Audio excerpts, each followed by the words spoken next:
오늘의 말씀 보십니다. 마태복음 9장 35절로 38절 말씀입니다. 저와 함께 한 절씩 교독하시겠습니다.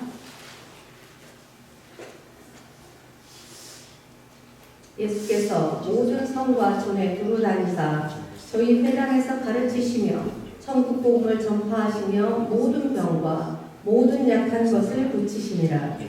우리를 모시고 사랑이 여기시니 이를 그들이 목자와 양과 같이 고생하며 헌신하니라. 이에 제자들에게 이르시되 추수할 것은 많되 일꾼은 적으니 그러므로 추수하는 이들에게 나와 추수하실 그들을 위해서 살아주시라. 아멘. 예수님의 마음이라는 제목 가지고 목사님 말씀 준비하셨습니다. 여러분 은혜가 충만하시기를 축복합니다. 네. 하나님 아버지, 제가 이 자리를 얼마나 두려워하고 무서워하며 서 있는지를 주님은 잘 아실 것입니다. 성령님 함께하여 주시어서 오늘 들려주신 하나님 말씀을 온전하게 대원할 수 있도록 성령님께서 인도하여 주옵소서. 이곳에 함께 예배드리는 분들에게도 또 하나님의 중에 있고 여러 가지 병상과 어려워 있는 우리 모든 성도들 마음마음에도 성령의 인도하시고 그 성령님이 함께하여 주시기를 소원합니다. 그 가운데 함께하시는 감사하며 예수님의 이름으로 기도합니다. 아멘. 할렐루야. 아멘. 오늘 본문 말씀을 준비하면서 또 묵상하면서 저는 예수님이 우리를 향한 예수님의 세 가지 마음을 느껴보았습니다. 예수님이 우리를 향한 첫 번째 마음은 오늘 말씀 35절에 이렇게 말씀하고 있습니다. 예수께서 모든 도시와 마을을 두루 다니사 그들의 회당에서 가르치시며 천국 복음을 전파하시며 모든 병과 모든 약한 것을 고치시니라. 이 말씀을 보면서 저는 제 개인적으로 질문해 보았습니다. 예수님께서 도시와 마을을 두루 다니면서 천국 복음을 전파하신 이유가 무엇입니까? 예수님께서 가르치신 이유가 무엇입니까? 또 모든 병과 모든 약한 것을 고치신 이유, 목적이 무엇일까? 라고 한번 생각해 보았습니다. 우리 이 질문에 대해서 예수님은 뭐라고 말씀하시냐면은 복음을 전하는 이유는 살리기 위해서입니다. 살리는 이유는 고치기 위해서입니다. 고치는 이유는 세우기 위해서다라고 예수님께서 말씀하셨다는 것입니다. 그러면 예수님께서 무엇을 세우기 위해서였습니까? 우리를 하나님의 아들로 세우기 위해서, 하나님의 나라로 세우기 위해서 복음을 가르치시고 전파하시고 모든 약한 것을 고치셨다는 것입니다. 정확하게 말씀드리면은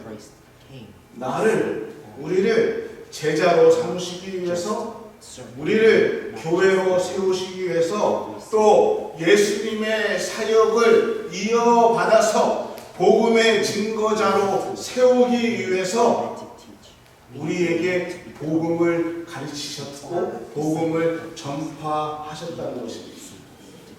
오늘 마태복음 35절, 9장 35절을 많은 신학자들은 예수님의 3대 사역이다라고 말씀을 합니다.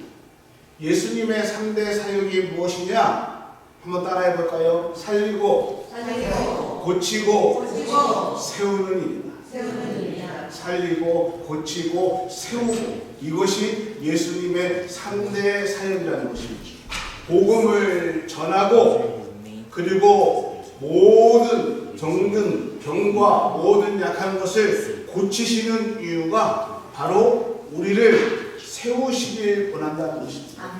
다시 한번요, 예수님께서 복음을 우리에게 가르치시고 전도하시고 그리고 또 우리의 약한 것을 고치시는 이유는 우리를 살리고 고치고 세우기 위해서입니다. 아멘. 이것이 바로 예수님이 우리를 향한 마음이라는 것입니다. 예수님을 향한 우리의 마음은 온통 어떻게 하면은 우리를 살릴까? 어떻게 하면 우리를 고칠까? 어떻게 하면 우리를 세워줄까? 이건 온통 이것이 우리 예수님의 마음이라는 것입니다. 예수님이 어떠한 분이십니까? 라고 물어본다면은 마태복음 12장 20절에 우리 예수님에 대해서 이렇게 말씀하십니다. 상한 갈대를 꺾지 아니하시며 꺼져가는 심지를 끄지 않으시는 분이시다 라고 마태는 얘기하고 있습니다. 이 말씀을 조금 더 쉽게 말씀드린다면요, 하나님께서 천지를 창조하시고 에덴을 만드시고 그곳에 우리 인류의 첫 번째 최초의 아담과 하와를 지으셨습니다. 그리고 그곳에서 살게 하시며 모든 것을 주셨습니다. 그런데 아담이 하와가 사탄의 유혹을 통해서 하나님께 등을 돌렸습니다. 사탄을 따라가는 그 순간에 우리는 참 포도나무 대신 예수 그리스도, 참 포도나무 되시는 그 하나님과의 붙어있는 가지가 꺾여져 나갔다는 것입니다. 떨어져 나갔다는 것입니다. 그러니까 이 말은요, 그 순간에 우리는 하나님과의 관계가 끊어져 나간 것입니다. 그러니까 그 가지가 끊어져 나간 그 순간부터 우리의 상황은요, 상한 갈대처럼 곧 말라버릴 수밖에 없다는 것입니다. 시간이 흐르면은 말라버리고 시간이 흐르면은 기름이 떨어져서 그만 꺼져버리는 그러한 등불과 같은 신세가 되었다는 것입니다. 예수님께서 이 땅에 오셔서 우리를 향해서 보는 모습이 그 우리의 모습이 상한 갈대와 같고 꺼져가는 심지와 같이 보이셨다는 것입니다. 그런데 우리 예수님은요, 그 상한 갈대를 꺾어버리지 원하지 않으셨습니다. 꺼져가는 그 심지를요, 아예 끄기를 원치 않으셨습니다. 우리를 보시는 예수님의 마음, 우리를 보시는 예수님의 마음의 중심은 이제 꺼져가고 있는 상한 갈대와 같은 우리를 어떻게 해요? 살리고 싶다. 고치고 싶다. 그리고 다시 세워주고 싶다. 아멘. 이것이 우리를 향한 예수님의 마음이었다는 것입니다. 아멘. 이것이 오늘 본문이 우리에게 말씀하시는 첫 번째 예수님의 마음, 살리고 싶다. 고치고 싶다.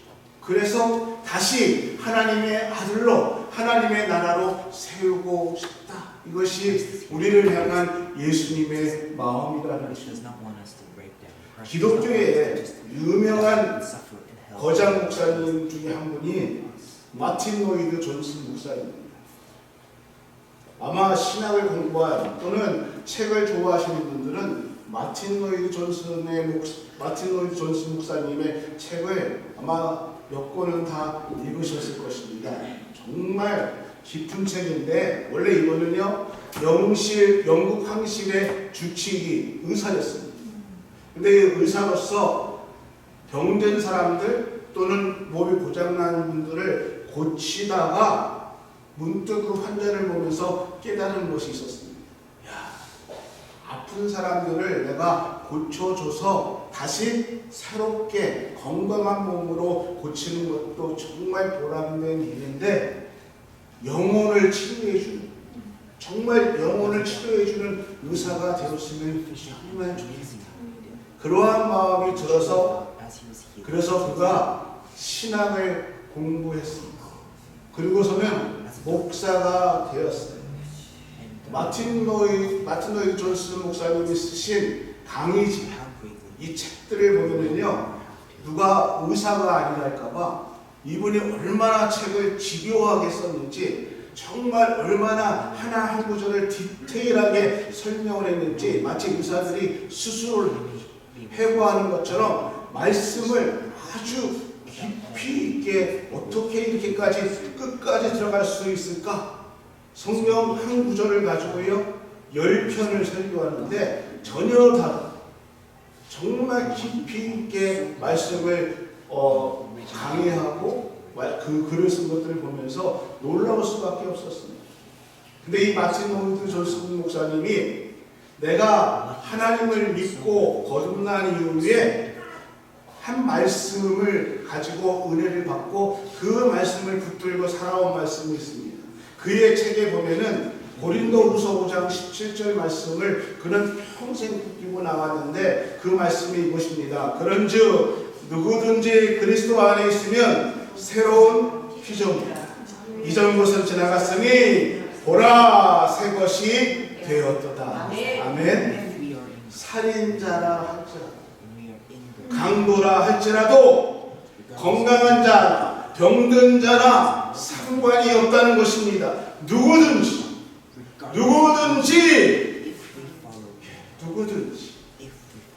그 행위가 비록 아름답지 못하고 또는 세상 사람들이 그 사람을 손가락질하고 심지어는 자신을 낳아주신 부모님조차 아예 나를 포기한 그 사람이 할지라도 누구든지 예수 그리스도 안에 있으면 이전 것은 지나갔으니 보라 새 것이 되었도다. 아멘. 아멘. 여러분, 예수 그리스도 안에 있는 것, 내가 예수 그리스도 안에 사는 것, 이것이 생명이고 이것이 믿음입니다. 그리스도 안에 있는 것, 이것이 거듭난 사람이고 그리스도 안에 있는 것, 이것이 회개라는 것입니다. 내가 이거 잘못했습니다. 이거 잘못했습니다. 이것이 아니라 그리스도 안에 있는 것이 진정한 회개라는 것입니다.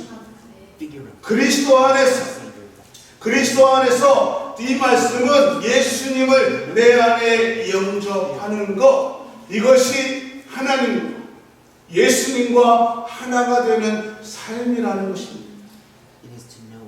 그래서 누구든지 어떠한 죄를 가졌든지 예수 그리스도 안에 들어오면, 예수 그리스도 안에 살면은 새로운 피조물입니다.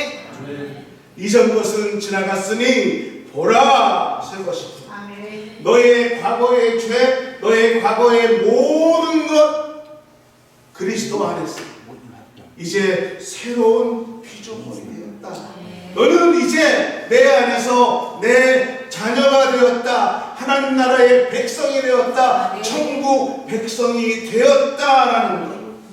이것이 하나님 나라의 백성, 하나님의 나라의 자녀, 이전 것이 아니라 이제는 새로운 예수 그리스도 안에서 하나님 나라의 자녀가 되는 것, 또 그렇게 하나님의 자녀로 만들어 주시는 것, 이것이 우리를 향한 예수님의 첫 번째 마음이었다는 것입니다. 저를 비롯해서 우리 모두는요, 인생의 그림을 다 그려가고 있지요. 저도 인생의 그림을 그려가고 있어요. 그런데 어느 날 제가 제 인생의 그림을 그린 것을 제가 한번 돌아보니까 정말 어쩜 그렇게 사람이 살아가는데 좀 여유롭고 넉넉하게 살아갔으면 좋겠는데 왜 그렇게 밴드기 토용이 될지 모르겠지만 밴드기 소갈까지 참 그렇게 내 고집대로 살아오고 사람 그렇게 용서하지 못하고 미워하고, 그래서 내가 그의 인생을 보니까 참 조잡하고 그렇죠. 그런데 그럼에도 불구하고 우리 주님께서 내 살아온 인생의 그림을 아주 아름답게 만들어 주셨다는 것입니다. 아멘. 이것이 예수님의 마음입니다. 나를 살리시고 나를 고치시고 나를 하나님의 자녀로 세우고 싶은 예수님의 마음. 그래서 우리가 살아온 인생을 하나님께서 아름답게 그려주시고 만들어 주신 그것이 바로 예수님의 우리를 향한 마음이라는 것입니다. 아멘. 신앙이 무엇입니까? 내가 10년, 20년, 반평생 또는 온 평생 하나님을 믿고 예배자로 섰습니다. 내가 이러한 직분을 가졌습니다. 얘기하는 것이 신앙이 아니라 내 삶에 하나님이 나를 세우셨고 내 삶에 하나님이 나를 고치시고 하나님께서 나를 이렇게 만드셨구나 라고 고백할 수 있는 것, 하나님이 나를 이렇게 세우셨구나라는 것을 고백하는 것, 이것을 깨닫는 것, 이것이 신앙이라는 것입니다. 우리 예수님은요 오늘 우리를 고치시기를 원하십니다. 살리시기를 원하십니다. 세우시기를 원하고 계십니다. 이것이 우리 예수님의 마음입니다. 아멘. 한 걸음 더 나가 두 번째 예수님의 마음은 36절에 이렇게 얘기하고 있습니다.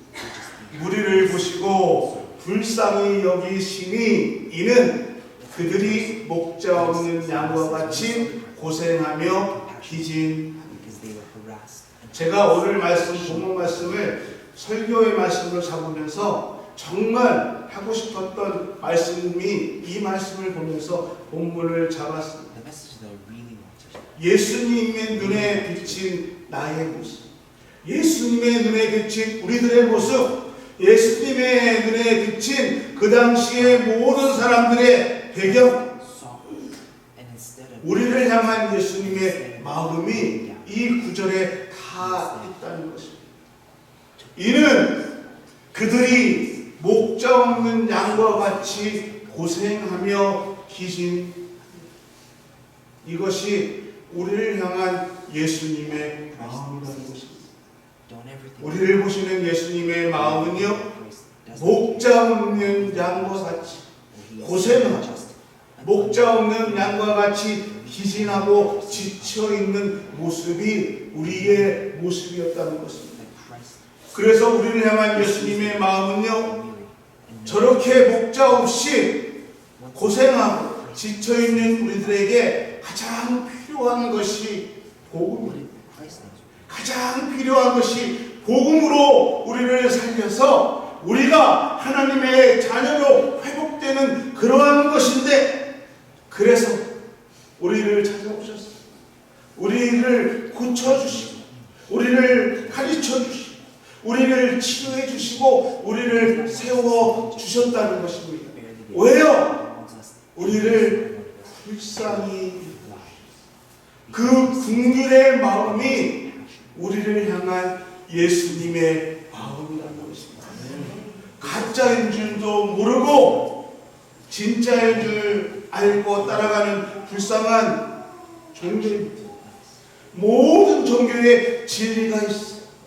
아무거나 믿어도 모든 것의 끝에는 진리가 있어. 그러면서 다원주의를 외치며 아무거나 믿어도 그것의 종교의 진리는 끝에 있는 거야, 그렇게 얘기하면서 따라가는 다원주의자의 영은 내 인생은 나의 것이지, 내 능력으로 내 실력으로 살아가는 거야, 그렇게 자기 자신을 외치며 살아가고 있는 하나님을 모르는 불쌍한 영혼들,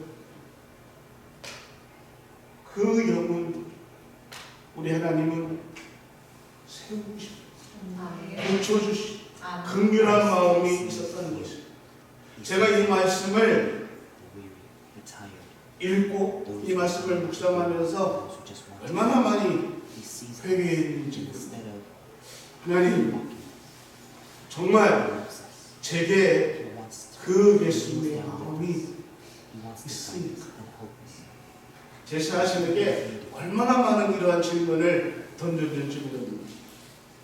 그 마음이 있어서 제가 신학을 하고 그 마음이 있어서 목회자가 되었습니다.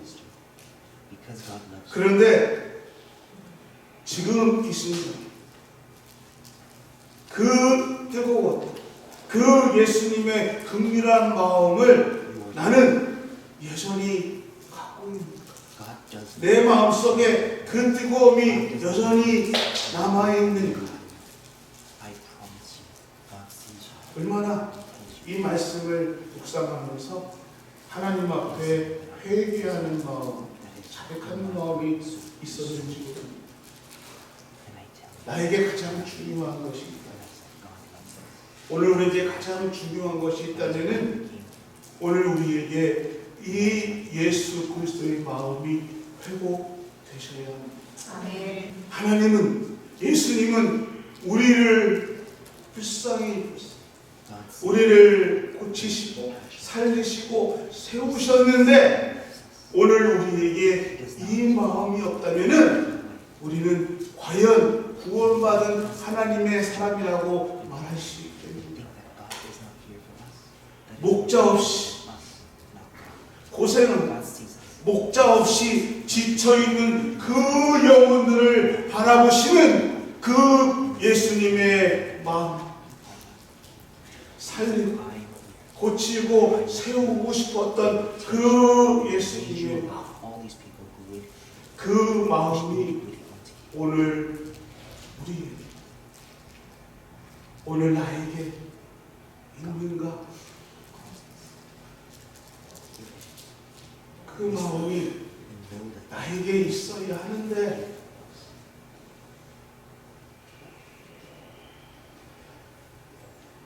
세 번째 예수님의 마음은 37절과 38절입니다. 이에 제자들에게 이르시되 추수할 것은 많되 일꾼이 적으니 그러므로 추수하는 주인에게 청하여 추수할 일꾼들을 보내주소서 하라 하십니다. 여러분, 이 말씀을 자세히 또 한번 의미하면서 생각하면서 예수님이 나를 향한, 예수님이 우리를 향한 세 번째 마음이 무엇인가를 한번 생각해 보십시오. 복음을 추수할 일꾼들이 추수할 것이 얼마나 많이 있는데 그 추수할 일꾼들이 적다라고 말씀하고 계십니다.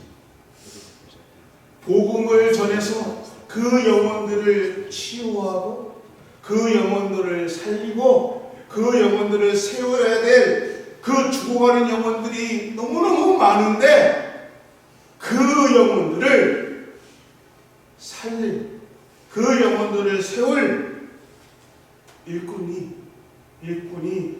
너무 적다라고 말씀하고 계시다는 것입니다. 우리가 살고 있는 이 베드로의 지역에 고쳐야 하고 살려야 하고 세워야 할 영혼들이 얼마나 많이 있는데 내가 살고 있는 지역에 또 내 형제 자매 세워야고 살려야 할 그 사람들이 얼마나 많은데 그리고 그것을 살릴 일꾼들을 찾고 계신데 그 일꾼이 적다라고 말씀하고 계십니다. 그 일꾼을 찾으시니 안타깝게 세울 일꾼을 찾으시는 예수님의 마음이 보여지시기를 소원합니다.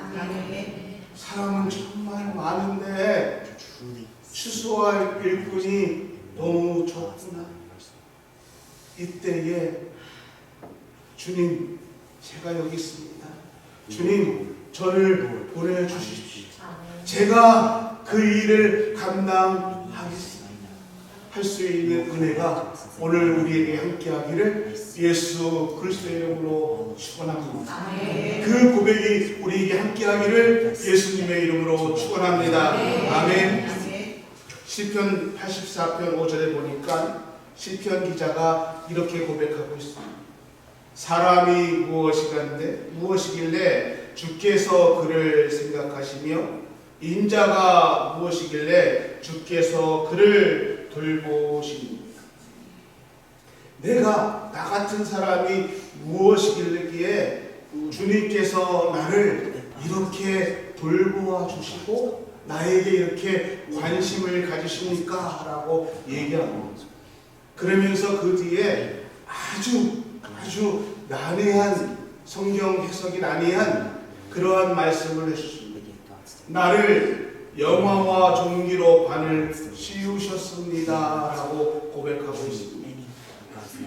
아니 예수님, 지금 내가 예수님을 믿고 내 삶을 보니까 정말 고생만 한 것 같고 어디를 봐도 내 삶에 부귀 영화를 누린 흔적이 없는데 시편 기자가 나를 영화와 종기로 관을 씌우셨습니다 라고 고백하는 이 구절은요 정말 해석하기가 어렵습니다. 내가 누구건데 주께서 나를 생각하시고 인자가 무엇이길래 주께서 나를 돌보셨습니까? 이 말은 이해가 돼요. 하나님께서 내가 무엇인데 하나님께서 나를 돌보아 주셨습니까? 이렇게 하면 이해가 되는데 근데 내 삶에 세상의 영화와 종기로 관을 씌워주셨습니다라는 고백. 우리 믿음의 사람들이 또는 많은 분들이 아무리 내 삶을 돌아봐도 지금 내 삶에 영화가 없어. 물질적으로 넉넉하지도 않아. 몸은 아파서 정말 오늘같이 비가 오는 날은 일어나기도 쉽지가 않아. 왕과 같은 멸관이 내게 씌어졌는지도 잘 모르겠어. 그런데 시인은 도대체 무슨 생각을 하고 이렇게 고백했을까? 여러분 생각의 개념이 다르다는 것입니다. 어떻게 해요?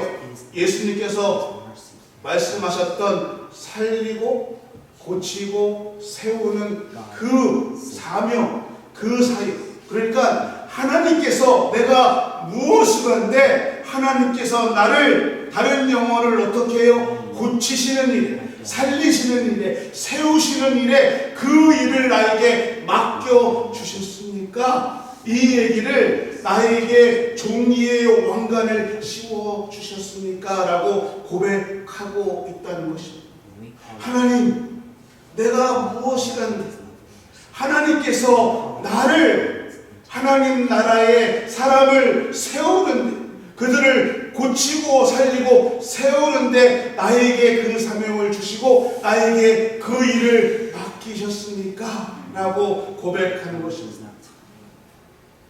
어떠한 물질보다도 또는 어떠한 세상의 권력보다도 더 존귀롭고 더 영화로운 일들은 하나님 나라를 위해서 한 영혼을 살리고 한 영혼을 고치고 한 영혼을 세우는 것, 이것이 하나님께서 나에게 주신 가장 큰 직분이고 영광이고 나에게 쉬운 왕관이다라고 시인은 고백하고 있다는 것입니다.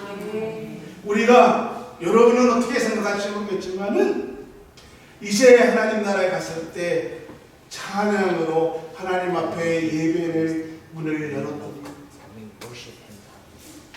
다른 사람보다 더 봉사하며 또 부엌에서 음식을 만들며 헌신했던 것.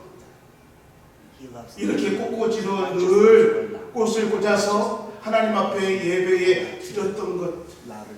오시는 분들을 반갑게 맞이하며 안내했던 모든 그러한 순서 예배를 위해서 했던 그 모든 것들이 하나님께서 나의 머리에 씌워주신 왕관이고 종기이고 영광이라는 것입니다. 이것이 오늘 우리가 하나님 나라의 사람을 위해서 세우고 고치고 또 살리는 것이 바로 이 일이라는 것입니다. 그래서 이 일을 감당했던 베드로에게 우리 하나님은 종기의 영광으로 관을 씌워 주셨습니다. 복음을 전하다가 돌에 맞아 죽은 스데반에게 하나님은 영광의 관을 씌워 주셨습니다. 그 어떠한 왕관보다도 썩어질 왕관보다도 비교할 수 없는 그 영광의 왕관을 오늘 하나님께서는 영혼을 고치고 살리고 세우라고 우리에게 씌워 주셨다는 것입니다. 아멘. 사람이 무엇이고 저를 돌보시고 인자가 무엇이간데 저를 생각하시니 하나님보다 조금 못하게 하시고 종리와 영광스러운 관을 내게 씌워 주셨습니다. 이 고백이 시편이자의 고백이 아니라 오늘 우리 모두의 고백이 되기를 주의 이름으로 소원합니다. 아멘. 모세는요 인생이 70이니까 건강하면 80이라고 얘기하고 있습니다. 지금 이 시대에는요 평균 나이가 남자가 80이고 여성분들이 85세라고 합니다. 제가 어느 기사를 보니까 현대의학과 과학이 점점 발달해서 앞으로 우리 사람들의 평균 나이가 113살까지 갈 것이다 라고 얘기하고 있습니다. 그러면은 지금 연세가 70이라고 하면은 113살까지 40년을 더 사셔야 됩니다. 그러면은 40년 동안 우리는 언제 죽을까? 죽을 날만 기다리면서 사셔야 됩니까? 안 되지요. 그 40년을 내가 하나님의 나라를 위해서 하나님의 일을 위해서 무엇을 할까라고 준비를 하셔야 된다는 것입니다. 많은 분들이 노후에 관한 얘기를 해요. 노후 준비를 어떻게 할까? 노후를 준비하는데 뭐니 해도 건강하게 살아야 돼. 그래서 매일매일 운동도 하고 걷기도 하고 여러 가지 음식도 조절하면서 건강을 위해서 준비를 합니다. 어떤 거는 노후는 뭐니 해도 뭐냐 돈이 있어야 돼. 돈이 장땡이.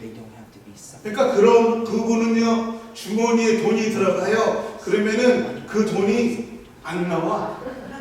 돈은 있는데 쓸 줄을 몰라요. 제가 몇 분을 만났어요. 그분들이 저한테 얘기하는 것이 자기는 평생 지금 남은 평생을 다 써도 다 쓰지 못할 돈을 준비했다고 하신 분을 몇 분 뵀습니다. 근데 그 돈 못 쓰시고 진짜 돌아가셨어요. 우리 주변에 노후에서 얘기하시면은요 정말 안쓰러우신 분들이 참 많이 계십니다.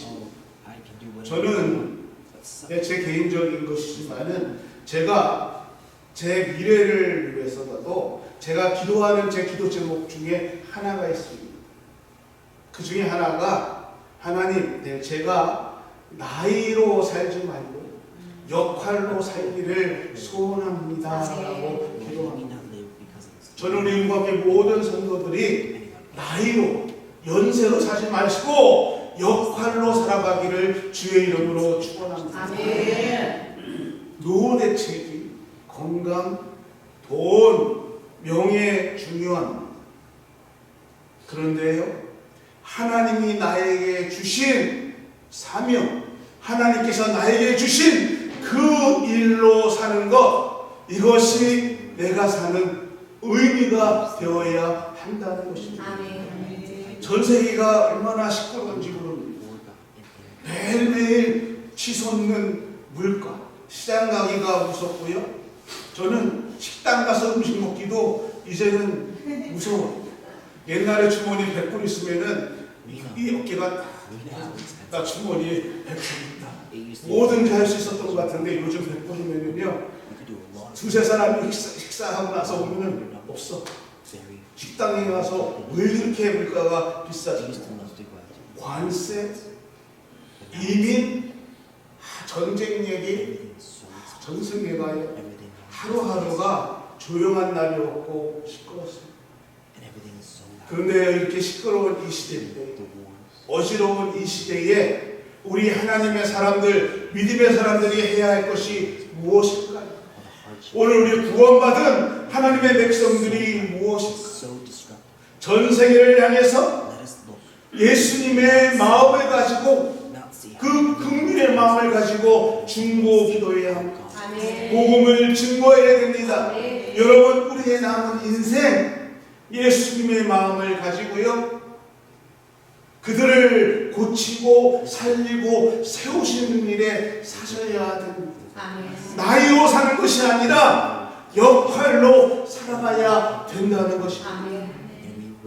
그래서 죽을 때 주님이 나를 부르실 때까지, 주님, 내가 하나님 나라의 추수할 일꾼으로 살겠습니다. 사역자로 살겠습니다. 복음의 전달자로 살겠습니다. 영광과 존귀의 간을 내게 씌우셨으니 이제 그 일을 감당하며 살겠습니다. 이것이 오늘 주님께서 우리에게 주신 사명이라는 것입니다. 말씀을 마치겠습니다. 예수님께서 우리에게 주신 세 가지 마음이 있습니다. 살리고 고치고 세우라는 마음입니다. 목자 없이 방황하는 그 양들을 긍휼히 여기셨던 것처럼 오늘 우리들에게도 하나님을 모르는 사람들을 향해 긍휼한 마음을 가지라는 마음이었습니다. 그리고 아직 하나님을 모르는 하나님의 백성, 잃어버린 하나님의 영혼을 향해서 누가 저들을 고치고 살리고 세울까 할 때에, 주님, 제가 여기 있습니다. 추수의 일꾼으로 나를 써주십시오. 그 고백, 우리를 향한 예수님의 마음입니다. 오늘 이 마음이 우리 모두에게 함께하기를 예수 그리스도의 이름으로 축원합니다. 하나님 감사합니다. 예수님의 마음을 가지고 오늘 우리에게 주어진 남은 생일 믿음으로 승리할 수 있도록 인도하여 주옵소서. 예수님의 이름으로 기도합니다. 하나님 앞에 예배를 드리며 또 우리의 마음의 중심을 하나님 앞에 드립니다. 하나님, 이 중심을 받아주시며 이 땅에서 정말 주님의 마음을 본받아 살아가는 그 손길이 될 수 있도록 인도하여 주옵소서. 살면서 정말 거치고 힘들고 때로는 외롭고 광야 같은 이 땅에서 또 그 상황 속에서 우리를 향한 하나님, 우리를 향한 예수님의 마음을 고백하며 그 마음을 붙들고 살아갈 수 있는 지혜와 은혜와 용기를 허락하여 주시기를 소원합니다. 그 손길 위에 우리 하나님 함께 하시며 약속으로 그 길을 인도하는 축복이 넘치게 우리 하나님 축복하시고 함께하여 주옵소서. 사랑하는 하나님의 아들 홍성민 집사님을 축복하며 기도합니다. 하나님, 귀한 아들이 생각하고 준비하고 또 나아가는 길들을 우리 하나님께서 동행하시고 그 삶의 계획 위에 우리 하나님의 인도하심이 함께하여 주시기를 소원합니다. 두 딸을 위해서 늘 새벽마다 기도하고 하나님께서 그 딸들을 어떻게 축복해 주셨는지 우리는 너무나 잘 알고 있습니다. 이제 하나님, 남은 생에 더 하나님 앞에 나아갈 수 있는, 또 하나님과 동행하는 그 삶이 되게 하시며 그 삶을 통해서 우리 하나님이 기뻐하시는 귀한 집사님 될 수 있도록 인도하여 주옵소서. 예수님의 이름으로 축복하며 기도합니다. 지금은 우리 주 예수 그리스도의 은혜와 우리 하나님의 크신 사랑하심, 성령님의 감화감동 인도하시는 크신 축복의 은혜가 예수 그리스도의 마음을 본받기를 소원하는 우리 교회, 또 우리 모든 성도들 머리 위에 가정 그리스도의 마음을 본받아 이 땅에서 영혼들을 고치며 살리며 세우기를 소원하는 그 권신, 하나님의 인도하시는 크신 축복의 은혜가 지금부터 영원토록 함께 하시기를 간절히 축원하옵나이다.